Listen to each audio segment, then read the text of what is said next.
Running here real quick. Give me just a moment. As soon as I know that we're going.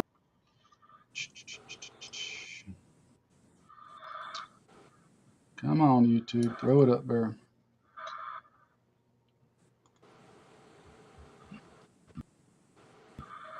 All right. There's the live notification. Now, if it'll just show it on the channel. We're going to give folks a minute or two to rally. Yeah, give them a second or three, maybe. Just because I'm nice like that. I'm not seeing it on the channel. I did get a notification. Patient too, but I don't see it on. My friend Jeff is on. I just clicked on the notification screen. Yeah, I missed the notification.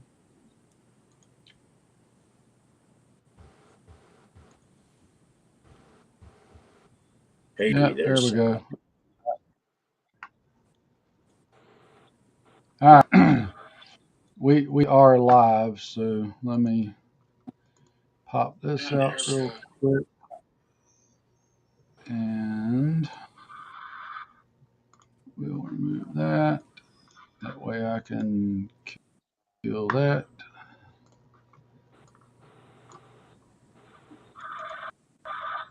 All right.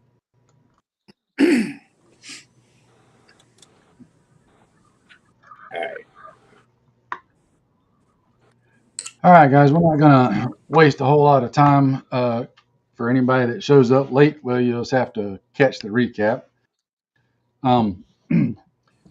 Topic tonight that we wanted to kind of go over is logistics, because it's something that Cousin Dick's talked about it, I've talked about it, but it seems like it's something that doesn't get enough attention paid to by enough people. And logistics and related things are every bit, if not more important than what your favorite party tool is and how fast you can manipulate that tool and everything else. I would argue in a lot of cases that the logistics side of thing is probably even more important.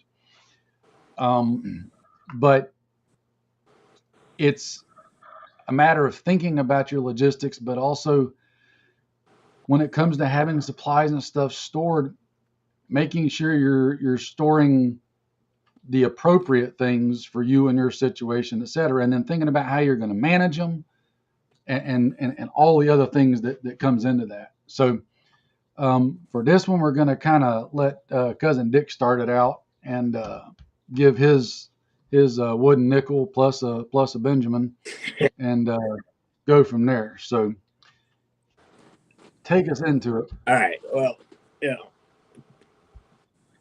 being on top of current events, I've been watching the intertubes lately and seen plenty of channels have been dabbling in the topic of logistics and how it pertains to us prepared citizens, Minutemen, even just preppers. Now, I see a lot of folks talking about how they plan to fight. A lot of them are talking about caching their supplies, but none really talk about how they intend to replenish their supplies over an extended period of time. First of all, get one thing out the way. Even real live operators will tell y'all that anything you cache, you better be able to live without it. Once you bury it, you're writing it off, because there's a pretty good chance that you ain't never going to get back to it ever again. That's it. The cache could end up behind enemy lines and it might be gone forever. So keep that in mind. If you ain't got more than one cache and you ain't clever enough to put them in opposite directions of each other from your base camp, then you might be doing yourself a disservice. Anyhow, let's pretend you can dig it up. All right. How you moving it?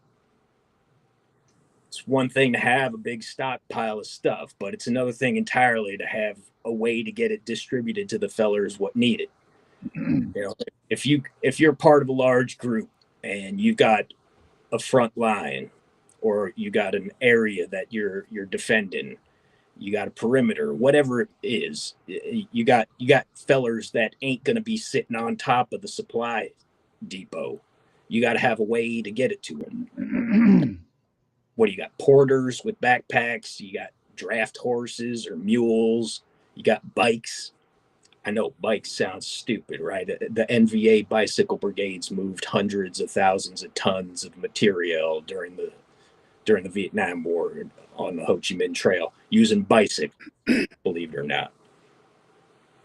Now, some folks think they're going to just stuff 5,000 rounds into their loadout somehow and make that last the rest of their short life. You do you, cousin. I don't know how many of y'all can carry that much weight, but that's just party favors. What about the rest of the stuff? Some guys only want to think about the cool stuff and ignore the basic things that you're going to need when there ain't a gunfight going on. Hopefully the gunfights are going to be few and far between, right? We don't want to be, there's a reason why combat units get rotated to the rear on a regular basis. Combat operations will kick your ass. And I don't care what kind of snake-eating hard ass you are, the creature comforts are going to come to a screeching halt when SHTF happens. You need rest. You need a warm bed. You need clean, dry clothes to wear, or you're going to start feeling like an animal. When you're thinking about how uncomfortable you are and you get miserable, it's impossible to maintain any kind of combat readiness. Now and combat readiness is, that's a misconception, because most folks think that when SHTF happens, it's going to be a constant state of war, and that ain't the fact. You might make it through the whole party and never get in a gunfight with other party goers.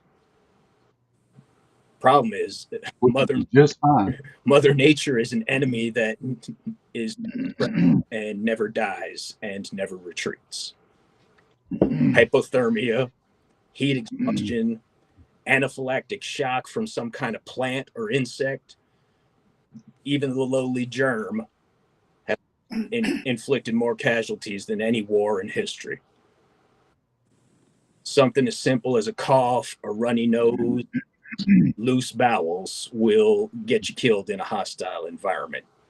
You can't hide that from the enemy. I've said it before on another live stream. In the Civil War, out of 600 men that died, 400,000 were non-combat related injuries. Yeah. There's your malaria. There's all those kind of things. So you're absolutely right. It was a similar ratio in the Revolutionary War. A lot of folks from disease and famine, and shooting had nothing to do with it. So, dysentery and hypothermia are a thing. Exactly. So, and talking about dysentery, now, what are you going to do about toilet paper? What about Imodium? What about replenishing electrolytes? Never mind cough medicine. Now, Visine for your eyes. These are all considerations that most folks don't even think about. We've talked about this ad nauseum, when we're talking about medical kits and how folks are they're stacked to the ceiling with chest seals and tourniquets, but they ain't got enough Band-Aids for a boo-boo.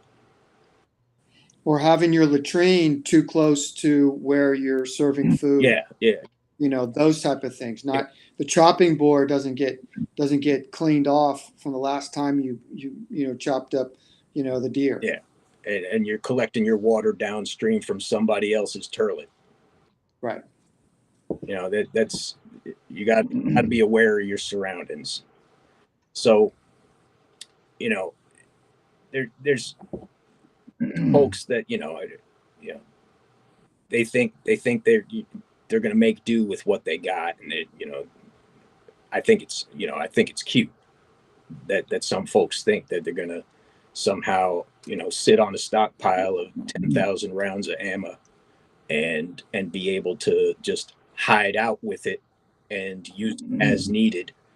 Just doesn't work that way. A lot of folks have said the same thing. You can't, if your first line of defense is at your mailbox, you ain't doing it right. And we don't know how long whatever's going to happen is going to take place. Right. And I've been watching some of the channels. Not only do you have to have stuff to eat, ready made, but sustainment to get a garden, chickens or something like that.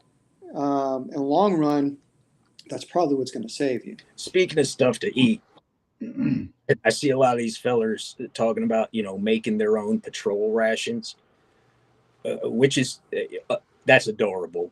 I mean, I love that folks want to do that. They got their little Mylar bags with the vacuum seal, and they're putting their powdered veggies in there, and they're gonna boil their lunch while they're out on a patrol. You might as well just brown bag a PB&J. Why are you going to go through all that trouble, make something you're going to eat within 12 hours? It's and now you got to stop, collect water, burrow water, make noise, make heat, make light, and waste time. I mean, and you probably know this too. You've been hungry and been unable to stop for lunch. I told John that there's been times I literally tore the corner off a MRE entree and just squirted it into my mouth while we was marching. Mm-hmm. Absolutely. You can't stop. I mean, if you're in a permissive environment or confident with the fellers that are guarding the perimeter, then by all means go ahead, cook your 3-course dinner. Just fire up the kitchen and get the chef to chop veggies and do all that stuff. But you don't know how long you're going to be able to safely stay in one spot. You can't be firing up a noisy butane rocket stove and just to burrow water for your breakfast chowder. Well, I see a lot of guys actually have that, like what they call it, with those little stoves. The jet boil. I don't know. The jet boil pocket rocket. And on their like load bearing equipment. I'm like, dude, I mean, it's not a survival rig, it's load bearing. And you're not doing that on a patrol. And you're absolutely right. Yeah. That's why maybe I would rather have the supplies put away so that before I go out on a patrol, I can do exactly what you just said. I can literally make me a PB&J, throw it in a Ziploc, stick it in my pack, and go. Because quite honestly, that PB&J out on a patrol is going to be a good source of the exact calories that I need. A little bit of sugar, a little bit of carbs, a little bit of protein, a little bit of fat, et cetera, et cetera. Otherwise, I'd rather have, honestly, a regular MRE. Because I don't have to cook it. I don't have to heat it up. It's got good caloric density for the size and weight that you're carrying. I can eat it on the go. Heck, back in the day, one of my favorite things, and a lot of folks won't remember this, but I think you two guys will probably remember this. Back in the day, our old MREs, like back in 90, 91, that time frame, you remember the little oatmeal bars? The little long single oatmeal bar? I used to take those, and guys didn't like them, and I loved them, and I would, we did the whole barter trading thing. I would get a bunch of them. Top left BDU pocket, I'd have a couple of them oatmeal bars stuck in there, and we were out doing the long thing. I could just reach in there, pull an oatmeal bar out, munch on it while we were going, and kind of keep stuff going. Yeah, and them old MREs made use of a lot of freeze dried items. And you had fellers would sit there like pouring water in the dang pouch and reconstituting it, making it into a slurry. And I'd take the damn fruit cocktail out the pouch and just eat it like a damn cookie, and then wash it down with a canteen. Yeah. I Yeah. took an MRE, most of the contents just put in my cargo pockets, Yep. and I just did the same thing as you did, is just tear off a side of it or corner of it and just kind of down it like toothpaste. Yeah. So Yeah. keeps you going. Yeah. Yeah. You ain't got to spend much time with an Right. MR with but if all you got are them dried up little bits of veggie in some kind of powdered soup mix, that stuff's a little bit hard to just throw in your mouth and eat like paste. You So know, the problem that even if you do eat them that way, once they get in your stomach, they start reconstituting. And yeah, in order to reconstitute, they're getting water from somewhere, which means they're taking water away from you, which means you better be drinking a whole lot of water, just Mm-hmm. on top of what you normally drink. Um, beer. the the got water in it, don't it? I hope so. That's right. I mean, Mhm. the supply side though is I don't think people give enough well-rounded thought to it Yeah, yeah. because And somebody in the comments brought up a good point. One of the things that folks don't stock up on is soap.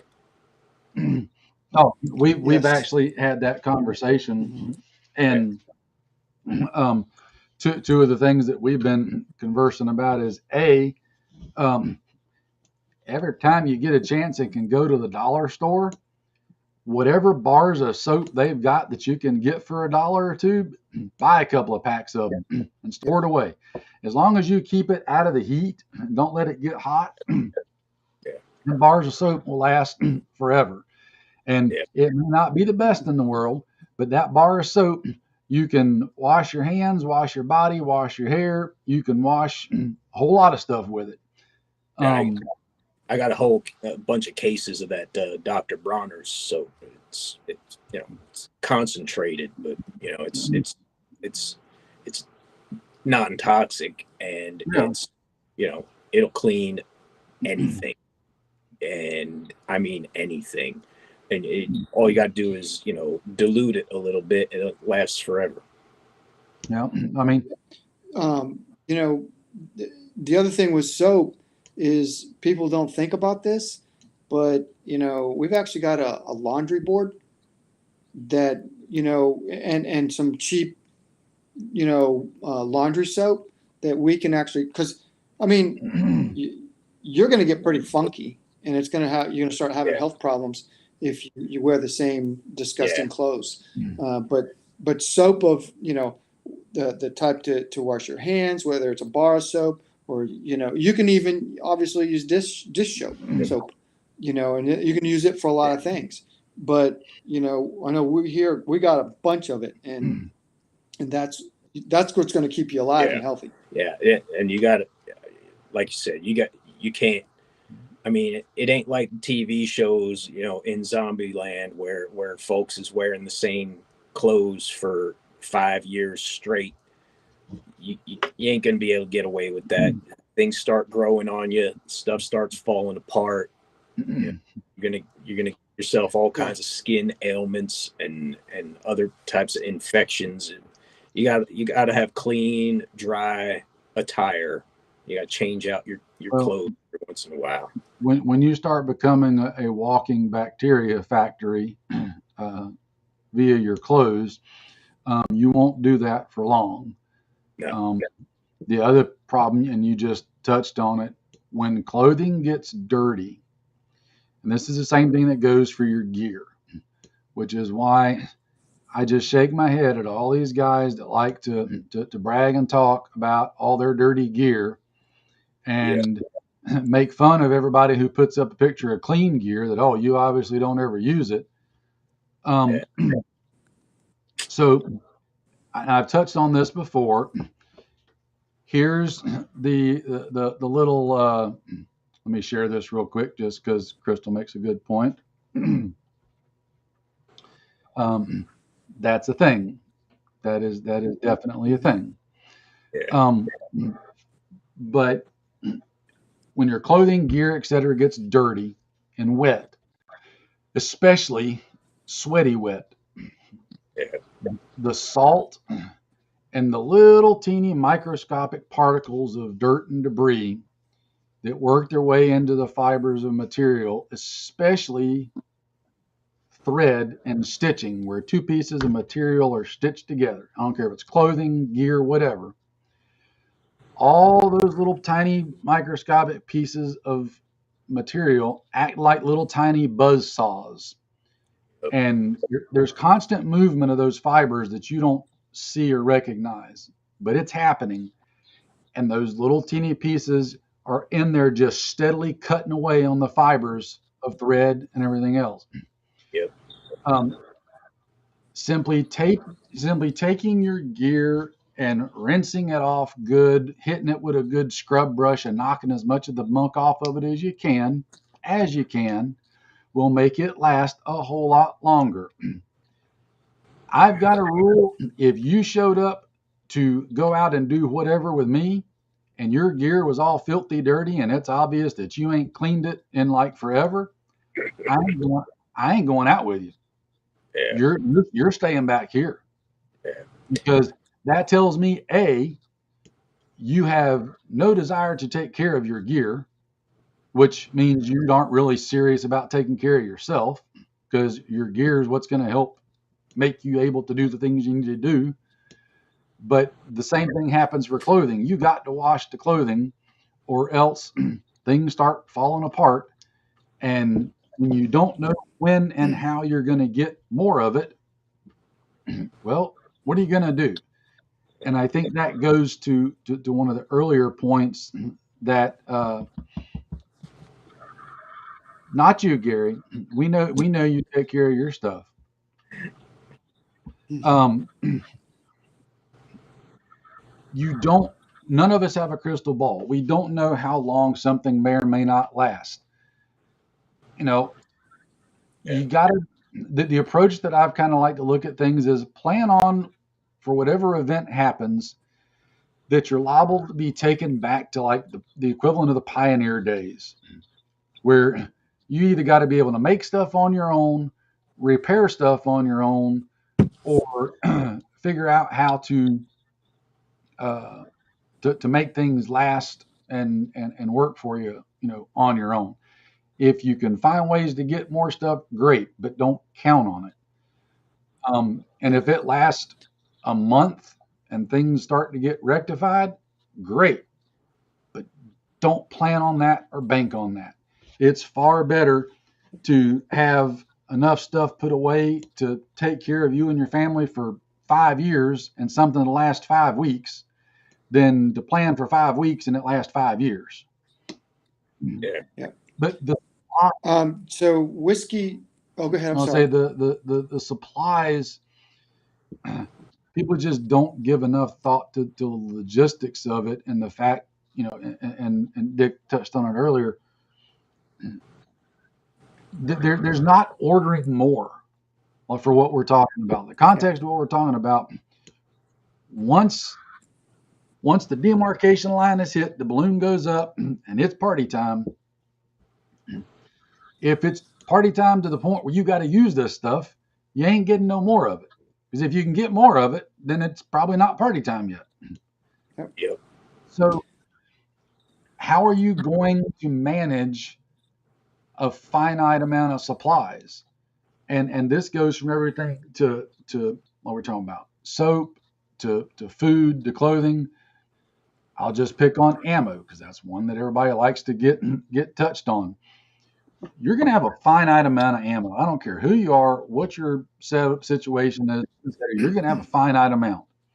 Now, some people can have a larger finite amount than others. It just depends on what their economic capacity is. But irregardless, no matter how much you have, it's going to be all you have. So you better start planning on how you're going to use that ammo and think about, boy, if I just go around blasting away at everything that, wrinkles a leaf, at some point I might find myself without any ammo or mags or springs or whatever. Things are going to wear out. And unless you've got a way of making more of them, you're in trouble. The same with the food. And again, Dick, you touched on this. When it comes to the food, you got to have, in my estimation, and I could be completely wrong. I'm wrong a lot. Um, you need to have food to cover a wide variety of situations. I Yeah. need stuff that I can throw in the pack to go out and do a security patrol with, like an MRE. I need to have stuff that I can make big meals with at home, base camp, whatever, to feed the family. Well, Yep. freeze dried stuff ain't real good when you got to go out and do security on a patrol, but it might be really good for being able to store enough of it to feed a bunch of people in a big setting. You take a bunch of freeze dried stuff, dump it in a pot, make a big stew, and you got a lot of stuff in a little bit of packaging. But even with all that, have you still got a way to grow stuff? And I don't care whether you've got an actual rural retreat where you can grow big, huge gardens and have animals and all that stuff, or if you've just got your little, uh, suburban subdivision house. Well, start figuring out how to put a couple of raised garden beds in your backyard. Get a bunch of large uh, pots to put plants in that you can start growing stuff in. Get seeds to grow the stuff in. Find some way of having short-term stored food, long-term, and then long-term, how can I make food? You Yeah. know, Yeah. Yeah. And here, I know I just stuffed a virtual sock in his mouth, but I'm gonna address the point that Andy's tech garage kind of alluded to. He's here looking for us to give him a damn instruction manual on how to navigate the SHTF. Look, pal, this ain't the how-to channel. We're here to enlighten you to things that folks don't think about so that you start thinking about them. Come up with your own damn solution. All right. If you don't like it, you can go to Jay Blanco's channel. I'm sure he'll give you another insane 25-minute rant about Vidya. Yeah. I just so I just told you exactly what to do. How much do you want me to spell it out for you? I just told you have some long-term stored food, some short-term stored food. Have a way to grow food. Make sure you got stuff to clean and wash your clothes with and wash yourself with. Make sure you got medications that you might need, include a bunch of over-the-counter stuff. I mean, I can't give you a whole freaking manual on everything I'm doing. If you don't have the common sense intelligence to figure some of this stuff out on your own and take cues from what others are telling you, I can't help you. There's plenty of books out there you can get. And for the record, none of us here ever said anybody sucked. We just said a lot of people kind of don't have the right ideas sometimes, and a lot of places don't talk about the stuff. Yeah. Well, they're not talking about it, so we are. We're talking Um, about it. Yeah. it's But moving on to a more important thing, I think my good buddy Gary's got a good idea there. That's actually not a bad idea, because there's a lot of folks out there that like to do that, um, but as Gary pointed out, they don't like to train. And it's funny. Um, I don't talk all the time about all the training that I do and we do, but I put up stuff, on occasion. But partly I don't feel a need to, toot my own horn, and other partly just because I'm a a lot bring. of times I'm gonna It's just what we do. training that I'm doing is somebody else's business. Yeah, it's what we one do. one of So, these days I'm gonna bring Gary up to where me and my buddies train and show him how we do things. He well, he might not be I think terribly you would like that. impressed. one thing I do want to touch on, a good buddy of mine, Whiskey 13, he did bring up a good point. And, John, I know you and I have talked about this, is dental care. Yeah. A toothbrush. I know that when I was mobilizing for Iraq, the number one cause of people not to get approved to go overseas was dental, and that can cause a. I mean, I don't want to get into all the litany of it, but it can cause a lot of problems. So Oh man, getting something wrong with your mouth will put you out of commission in a hurry. yeah, Not just from the physical discomfort, but the lack of being able to eat and drink normally, and if you can etc. brush your teeth, man, that is a morale builder. You just feel like a new man or a woman, whatever. I was embedded with a bunch of army guys. One of them had to be medevaced after 3 weeks of struggling with a piece of corn kernel that got stuck in his tooth Yeah. from eating corn nuts. Yeah. So I know that there's a field manual out, the Special Forces medical handbook, and it comes in different versions. Man, it talks about all that stuff. It talks about you know not getting sick, how to prevent it. It talks about it's a great book, and if it's not in your library, you need to get it there. It really is a great book. Yeah, I mean, so I actually have talked a little bit with my dentist about this, and I even asked him. I was like, look, if you're in a situation where you don't have access to normal dental care, heck, what if I don't even have toothbrush? I said, what are my options? What can I do? And he said, honestly, go back and do one of the things that the Native Americans used to do. You get a stick Yep. and you whittle the end of it down so that it's just the bark and everything's off, and you literally start rubbing your teeth and gums with it.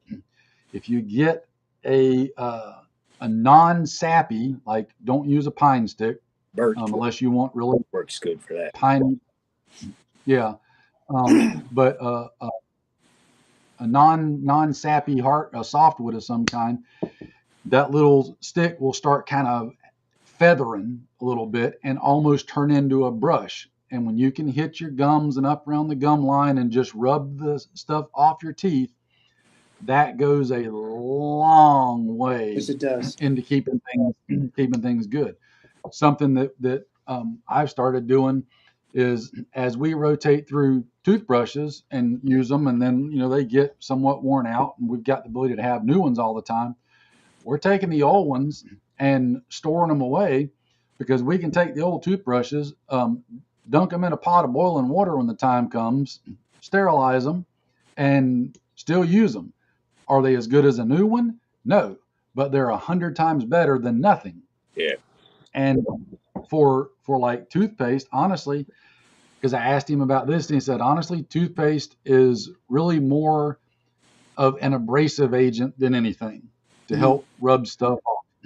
You can use a little bit of salt. You can use baking soda.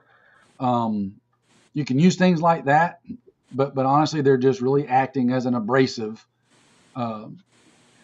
If you've got enough salt stored away, after you brush them, slush around some warm, salty water in your mouth. That helps control a little bit of the bacteria levels and stuff. Yeah. So there's all kind of little things you can do with just a little prior planning. Again, since we're on the logistics train, salt is one of those things you should be storing as much of as you can, because it never goes bad, and you can use it for tons of different things. Yep. It's a forever food item. Yeah, I mean, one thing that we did was our logistic guy. We had him get everybody's shoe size, pant size, short size, so that if you did stumble upon things, you're able to know what is needed to resupply your tribe, your group, or whatever. Yeah. So, that's basic logistics, things like that. And of course, if you have, everyone goes back to the firearms thing. Are your firearms compatible? Does two guys have a shotgun, one has a 308, two guys have ARs, and some guy has, something off the wall, a Creedmoor or something. Try and get them compatible. That's a huge logistical thing. And not just for the firefight when when the hordes come over the hill, you use them for hunting. Yeah. Sustainment, things like that. So, if you got think through the issues. If you got to be the the Lone Ranger and you're the only guy in your tribe what's got a stare og, make sure you're stocking up on spare parts for the thing. Yeah. Because your buddies with their ARs ain't going to be able to help you. That's right. Yeah. No, because whenever you end up needing a new trigger spring, my trigger spring ain't going to be the same as your trigger spring. Yeah. It's two little pins fall out. They ain't going to be the same size. Right. But back back to what you were saying earlier about ammo, and how folks don't understand how quick they go through it. The guy, and anybody been in the military, who's ever been in a gunfight, ever been in a situation where they had to break contact, will tell you that they go through the standard 210 round loadout in short order. It's quick. Just one peel, breaking contact, you can burn through your entire standard loadout. Now once you've broken contact, you still got to get back to wherever you stashed your ammo stockpile. Right. That's another thing that folks don't even think about. Well, I got enough on me to break contact, but then what are you going to do? What if you broke contact, but enemy reinforcements arrive, they're pursuing you, and you're still, exfiltrating. You ain't in the clear till you're home. Yeah. And even then, you still got. Even then, then you still got to get to where you're stashing your goodies. And ammo is heavy, water is heavy, but you got to take it because there's no UH-60, a door bundle going to get kicked out. No. To resupply you when you're on patrol. There's nothing like that's going to happen. And we already beat the tourniquet conversation to death, but people always ignore the strong likelihood that while you're breaking contact, somebody's going to get wounded. Party favor exchanges don't happen like they do on TV or in the movies where bullets hit the back of the car and bounce off. It don't work that way. But everybody got their own misconceptions about how invincible they are because they spent $800 on the square range shooting at cardboard, which ain't shooting back. But that's for another conversation. Yeah. I keep trying to figure out a way to become a millionaire by inventing a target system that will utilize cardboard, paper, or even steel targets, but that has a motion and sound activated like BB gun. A robot that returns fire, right? Yeah, that shoots back as you're shooting at that paper target. It's actually shooting directly back at you and can track you. Not enough to kill you, but enough for it to really hurt when it hits you, just so you got a little incentive to not get shot. If Gary's still out there in the audience, I got a great idea for a realistic training scenario. All right, shooter is in the ready, weapon holstered, right? Guy with the shot timer puts a gun up to the back of his neck and says, "Go on the beep." If that feller can draw his pistol and get you before you pulled the trigger, he's good to go. Yeah. Well, so one thing that you can do, and I forgot the manual, the FM, but and we kind of did this. If you get on like an Army manual, whatever, just kind of Google like battalion staff positions where it has those positions. You got your logistics officer, operations officer, all that kind of stuff, and it lists out duties and responsibilities. Now, the logistics of the Army would be different than your logistics, but and the things that don't matter, like you're not going to get indirect fire, you're not going to get mortars, all that kind of stuff. But if you can look at those positions and those duty positions, it will tell you a lot of stuff that you need to focus on, because the Army has already seen that it's important. So look at that. Just Google, brigade, or I'm sorry, battalion staff positions, and that will tell you a lot of things. So these people that want the answers, those are the answers. Yeah. Go get that Special Forces medical handbook. Those are the answers. Yeah. So I'm not going to sit here and read it to you. Those are the answers. There ain't an organizational chart anywhere in any military branch where even in the combat arms, where if you don't go deep into the organization, most of the personnel allocated to that unit are for support, logistics, medical, communications, command, control.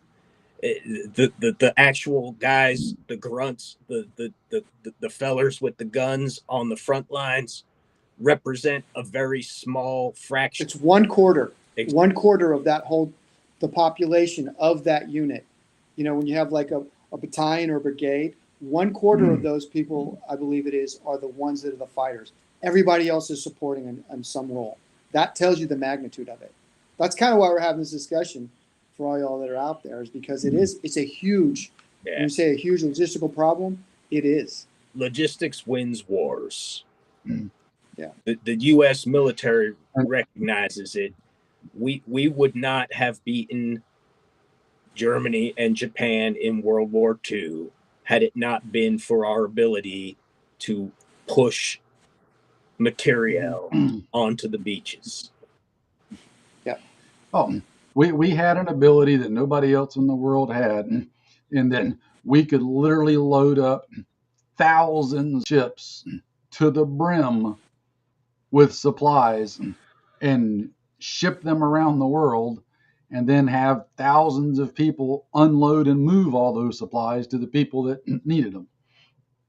Yeah, and we didn't win all the battles on the front lines. We won a lot of battles out at sea or from the air, blowing up the factories that made the goodies or sinking the ships that was toting the goodies.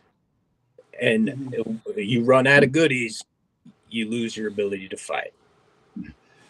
There's a reason why, even though Russia was on the same continent, that they still had to get supplies from us and Britain through the Lend-Lease stuff, because they simply didn't have the ability to manufacture or even move what they could manufacture to the areas that it needed to be. They relied on us to get those supplies to them. Yeah, and the Soviets to this day will downplay it and say that it was meaningless, a drop in the bucket, but yeah, they weren't going to be able to carry on without it. No, they couldn't have pushed anywhere that they did without stuff that was sent to them. Just touching back to the medical thing real quick. Another good book to get is my buddy Joe Dolio's latest one. That's his medical book that's in his Tactical Wisdom series, because excuse me, that's all the kind of stuff he touches on in the book. It's not a TC3 trauma book. It's about all the other stuff. It's about the Band-Aids and the toothpaste and the antibiotic ointment and the bug spray and all the other things that will make you equally dead if not properly addressed and taken care of. Yeah. And it's put into really good terms. I don't have my copy yet. I've still got to get one, but I've looked at it from other folks. When you are a footborne unit, something as simple as a trench foot or a blister that you let go could be the death of you. because now Yeah, I mean, you are less mobile than your comrades, and either they're going to slow down so you can keep up, or they're going to leave you behind. right. You become a And liability. it can vary obviously from scenario to scenario, situation to situation, but whether you're out in a rural area on a big, farm and retreat, or again, going back to just say if your situation dictates you got to be in your little suburban subdivision. Well, if you and your neighbors manage to put something together and you've got a way of, securing the subdivision, and you get a foot injury like that, a simple blister where you can't walk around and do perimeter patrols around the subdivision, you might be stuck and limited to sitting at the gate guard all the time because you're, sitting still and not up moving around. But when that happens, then you're putting the burden on everybody else, because that means somebody else is having to go out all the times that you would normally be going out Yeah. in the role that you're filling. So you're still becoming a burden on people. And those little things like that, getting a really bad blister that at first just makes it so that you can't be as effective, turns you into having to be stationary, and then turns into an infection, which then turns into, holy crap, you've got to have a limb amputated Civil War style, Yeah. or it goes septic and kills you. Yeah. I mean, that's the progression that those things can go from. And again, sticking on the logistics and supplies topic, I've preached it in videos before. Having lots of those little individual packets of triple antibiotic, iodine, alcohol wipes, band-aids, things like that, that you can immediately treat a blister, a cut, whatever with, that immediate treatment is what takes care of 90% of problems. Because when it's going to get infected is right then when it happens. So being able to take care of it right there on the spot, is a big deal. And yeah, like Crystal pointed out, moleskin, all those little things, but you never see anybody, talk about putting that stuff together. No, And I'll everybody's all about the web gear and the night vision and the tools, and it's And and even before you put the moleskin on, you have the prep pads with the iodine, to get all that out, or the so I said just alcohol a little prep alcohol pad, pack, you but know. get all the individually sealed stuff, because then you're not opening up a whole package and using it once and then the rest of it, Yeah, and going. taking the whole bottle with you when you're on a patrol. Absolutely. Right, 100%. like 100%. I just recently got one of these to try out, just because I saw that the guys were putting these out, and it's got all the stuff in it that I like, and I'm not plugging them, but something like this you should have like 30 of, and like stashed in your web gear, All over the place. in your pants pocket, in Yeah. your ruck, etc. Because I'm not over exaggerating when I tell you something like this can literally save your life more than other things. And I'm just gonna, it's got band-aids, it's got moleskin, butterfly closures, gauze pad, alcohol prep pads, a splinter remover.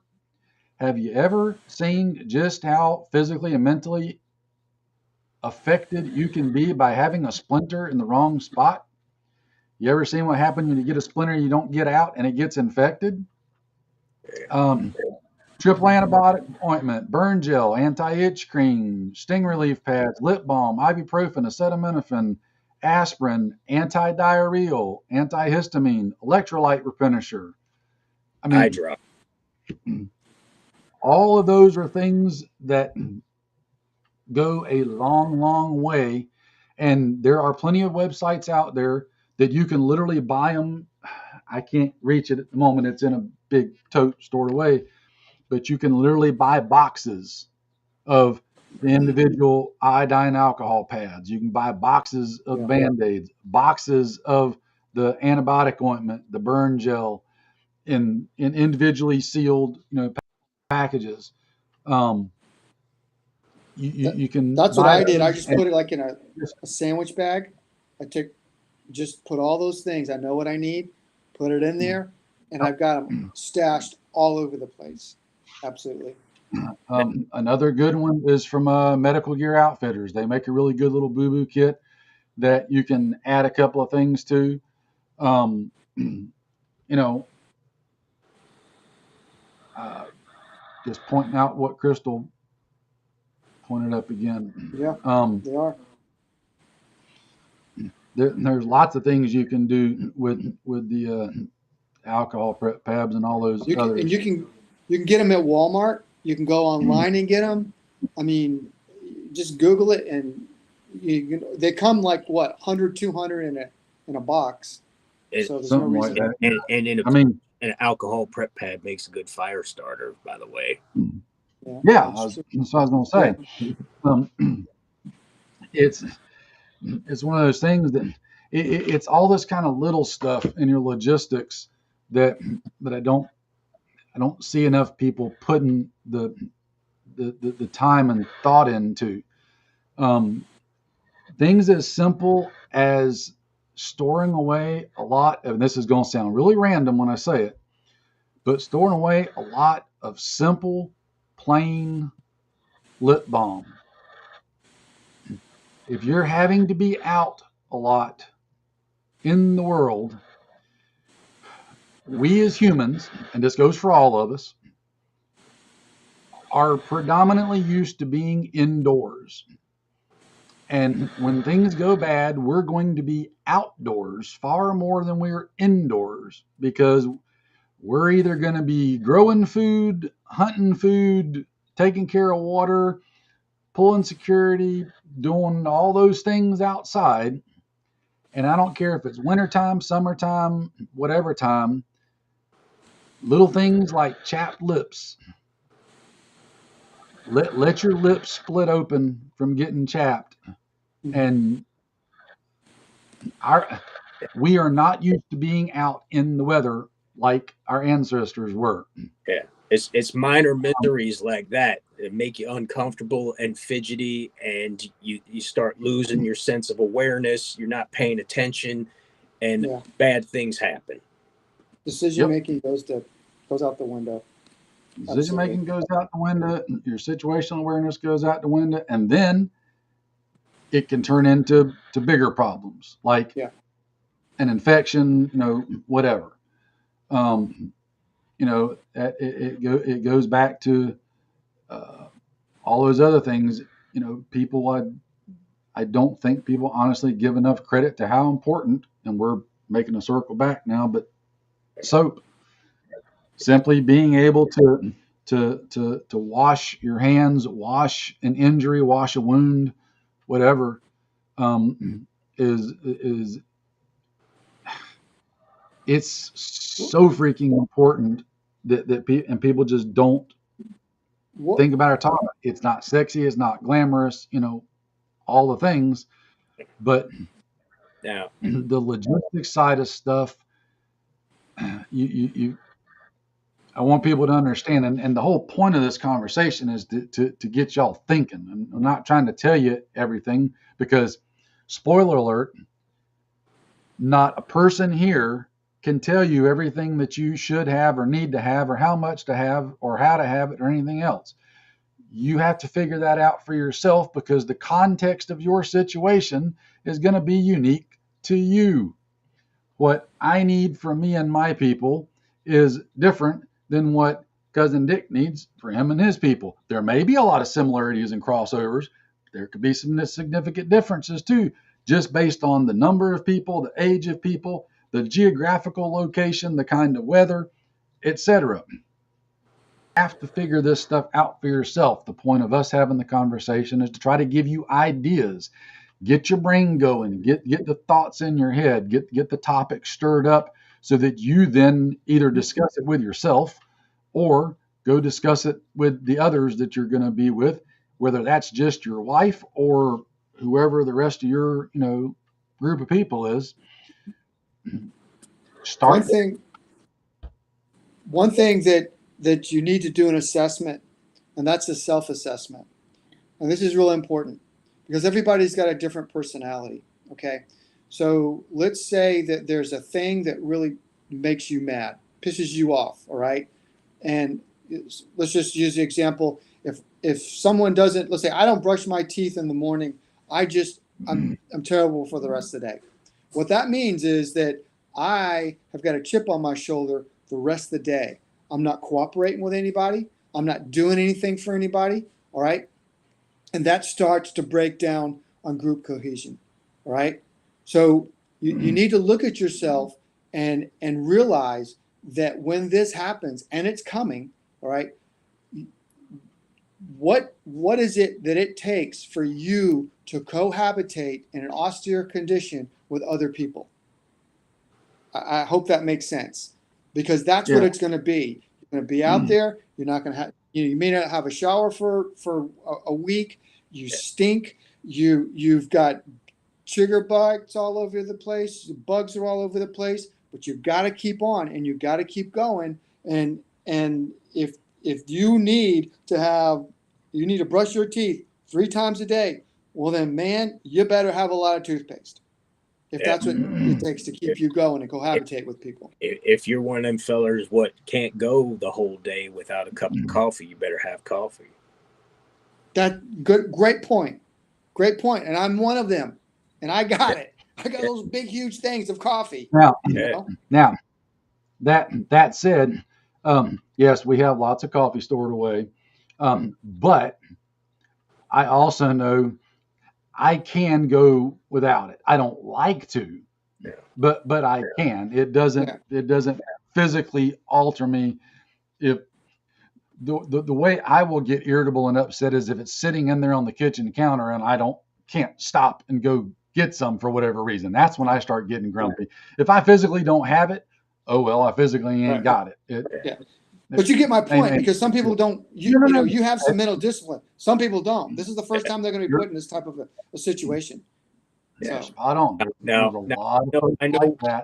I know we're kind of winding down now, and I just wanted to make one more super important point before we all go.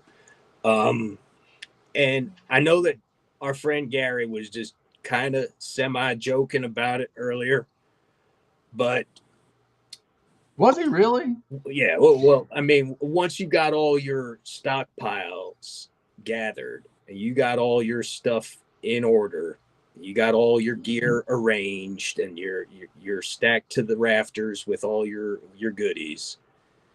Don't be a dumbass and make a show and tell video for YouTube showing off your gigantic stockpile of goodies. Because somebody, and it may not be me, it may not be Gary, somebody going to make y'all a victim. There are people out there who are very open that their logistical supply plan is you. Yep. That's exactly right. There are people out there who are very open and don't even joke about it. They will straight up tell you their logistical supply plan is to come get what you've got because they're letting you do all the work for them. Yep. I have taken a lot of flack in the past years for not showing things. And the assumption is that if you're not showing certain things, you don't have or aren't doing certain things. I'm just going to be straight up honest. In all the years I've been doing this, you people have no idea what I have not showed you and will never show you or tell you or talk about. And there's reasons why. I'm very selective about what I let you see and sometimes even when I let you see certain things, there might even be a little bit of intentional misdirection thrown in just for a little bit of security purposes, which is why I tell you often, don't copy everything you see me or anybody else doing for a whole host of reasons. Look, Dick's right on. Don't for those of you that are out there in YouTube land and social media land, don't show everybody everything you got. It's okay to talk about different things, but don't get super specific with numbers and locations and whatnot, Yeah. because, and I mean, I'm not even talking about the almighty imperial feds. I'm talking about just the regular millions of people in society that are going to be hungry and sick and hurting and desperate. Those are the ones that are going to want to come take your stuff. And it might be somebody that remembers, oh, you know what? I saw a video of this guy that had all this stuff, and he was literally uh, next town over from me. I'm gonna go see if I can find where Or he was at. or all them fellers what do them wilderness walks, and they got all their gear and they're walking on a trail and they're showing footage of the trail and their surroundings. You never know, some pirate gonna be watching the video and recognize the terrain and say, well, now I know where I can ambush that feller. Yeah. And it don't gotta Yep. wait until SHTF happens. Somebody wants your stuff. You're making it easy for you to get robbed. Yeah. Nope. Nope. It's easy to do. So I guess the point of the whole exercise tonight has just been, think about your logistics, think about your supplies, think about the myriad of things that you need to have and are going to want to have, and how are you going to manage them, and thinking in terms of, okay, if this is a finite item and this is all I've got, how am I going to manage it, and what else can I do to replace this once it runs out and I don't have any more. Yeah, you gotta Where have can a I plan for everything. Mm-hmm. where can I get more at? What can I, okay, I can't disinfect the silverware anymore because I'm out of bleach and I can't make bleach water. Okay. Oh, gee, that's right. I got this book right here that taught me how to make homemade vinegar. I can take that homemade vinegar and use it to clean utensils and stuff with, because it does a great job at killing bacteria and stuff. Okay, there's one. Now figure out another solution. Have redundancies to your logistics and ways of figuring out, and understand that we're not the military. There's not going to be people bringing us stuff. We're not just going to pick up the radio and call somebody, and the magic heliocopter is going to come in, and the nice man's going to push a bunch of stuff out the door to us. And there ain't going to be no Amazon delivery driver showing up with a resupply. Whatever you've got is what you're going to have, and that's how you need to plan. So start thinking about what you want to have now, and figure out ways to make it happen depending on what your budget allows. Like, for example, I know for us, again, every time we go to the dentist for our regular dental checkups, they always send you home the little goodie bag with an extra toothbrush and the little, pocket size tube of toothpaste, all that kind of stuff. Dental floss, yeah. All those things, we got a big bin and they all just go into it. Just start stocking up on all those little things, the dental floss they give you, and the extra toothbrushes and the extra toothpaste, and then go to the store and buy what we normally use. And all that other stuff they give us is just padding the stocks. It's easy to store that stuff away, and it's not really costing you anything extra per se, because you're getting all that stuff every time you make that trip. So there's ways you can figure that out. But just think of the logistics. Think of it can't be stressed enough. And again, we can't give you a freaking checklist to tell you, because honestly, there's stuff that all three of us are probably forgetting to even put on our checklist, because it's hard to figure it all out. You literally just have to do it. Might find out later. I don't know. I mean, like Crystal said, it ain't copy paste. You know, not what works for you ain't gonna work for everybody. Right. no. I'll even close out on this happy topic. If you have a wife, girlfriend, or daughters that have not reached the age of menopause yet, you got a whole lot of considerations you better start taking into account Yeah, you do. logistically. Yep. I'm just saying. Yep. Mm-hmm. I reckon. So, Exactly right. God blessed me with a couple of sons. So Yeah. I'm good Be in that lucky and be department. Yeah. I got 2 daughters. Thanks. I got 2 daughters, and yeah. I always wanted a daughter, but God didn't give me one, and I'm okay with the 2 boys. I've got plenty of friends that have got daughters that I can adopt and be the cool Mm-hmm. uncle and not Yeah, have there to you worry go. about all the other problems. So, all right, guys, I don't think we're gonna drag it out because 3 of us are all old and tired, Yeah. and it's And getting close to bedtime for my us. beer's empty. Yeah. Damn it. Yeah. Your Thanks for beer's the empty, comments, guys. There's some good comments out there. Yeah. So my milk cup's empty, Hey, so thanks everybody for showing up and contributing absolutely. to the discussion. We really appreciate y'all viewing. Yeah, yeah, absolutely. I appreciate y'all taking the time to be here. And again, that's look, if you're showing up here looking for something flashy and fancy and professional, um, that's not what the 3 of us are about.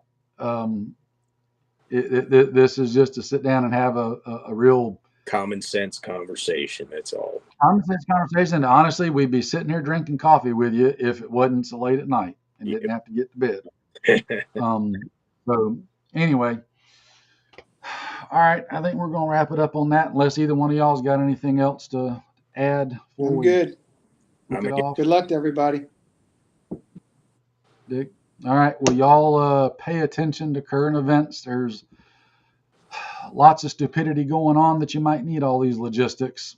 So don't waste any time in getting on that side of things. And again, just to reiterate, Get your house. there are get your house in order. There's hundreds of different things that we didn't even touch on the night. Yeah. It wasn't that we didn't think about them. It's just we can't sit here in a live stream and discuss every single possible item that you need to be looking at having. Right? Yeah. It's just to give you put the thought in your head, get to thinking about this stuff, get to doing it now, and do the best you can and go from there. So on that note, we're going to end it out. Y'all take care, and we'll see you on the next one.